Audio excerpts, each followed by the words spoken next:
Hi everyone. It's May 2020 and it's been just a little over 10 years since I had my stroke. So pretty excited that I've survived this long. For me it's a milestone. I know everybody's the effects of everybody's stroke are quite different. For me, I am incredibly fortunate that I can still walk. I can't ride a bike or anything like that. I don't have that coordination anymore. It has affected my right side, so both my right arm and my right leg are quite affected. What I wanted to do was maybe just try and give some hints or tips and tricks to people who have recently had a stroke from somebody who had one 10 years ago. So I've learned some things and I would just like to share them. But with that, I do know that everybody is different and every stroke is different. So maybe this helps you, maybe this doesn't.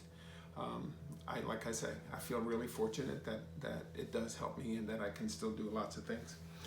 What I wanted to show was simple tying my shoes. So I have the attitude that I do not want to wear loafers. If I wear loafers, I get lazy. Then I don't get exercise. I don't practice. So I always wear shoes that need to be tied because it forces me to tie them. It takes me longer than it takes a normal person, but I don't care.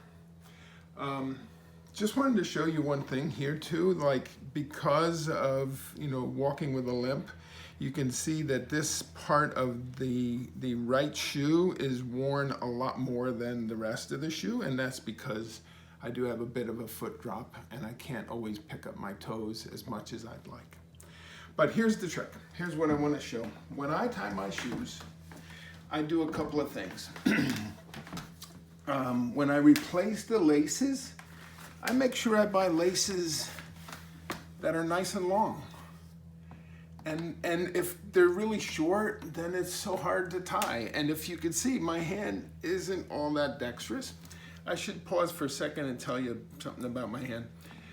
I normally go every 3 months and I get Botox injections, and that loosens up these fingers so that I can open them a lot easier. And they're not so tight and they're not so stiff.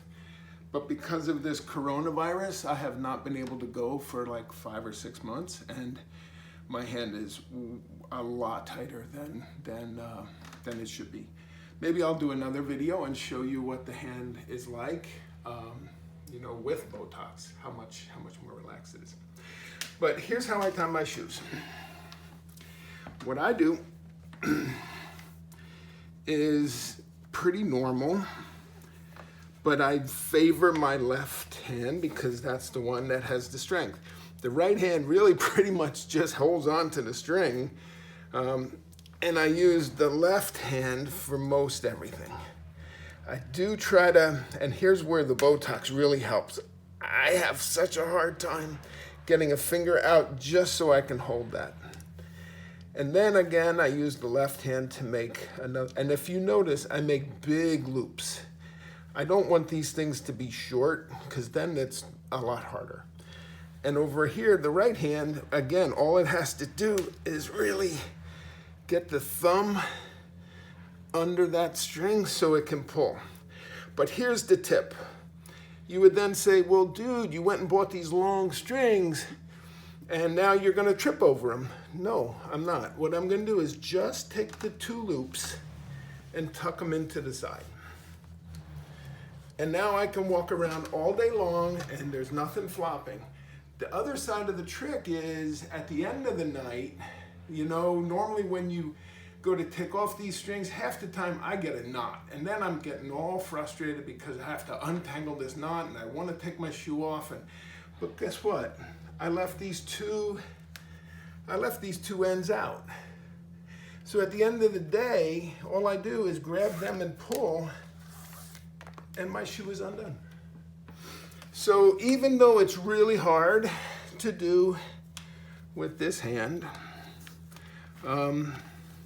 this is a way that once a day or twice a day, however many times I take my shoes off, I can get a little bit of extra practice, and I can do it my way, and it's very livable. And the only thing that's still a pain in the ass is flying on a plane. When they make somebody who's handicapped but not yet 75 years old still take off their shoes and still have to tie them in an airport when it's crowded and there's people all around you. So that's the only hassle to this, but other than that, I hope it helps you a little bit. Please leave me some comments. Let me know what you think. If this is helpful, if you like this, then I'm committed to doing a few more videos showing me out and about, you know, the things that I can still do, maybe a few other tips and tricks. So if you like them, let me know, and I'll be happy to do some more. Thank you, and I hope everybody stays well. I hope everybody is, you know, dealing with this crazy virus as best you can. Thank you, and love to all. Bye.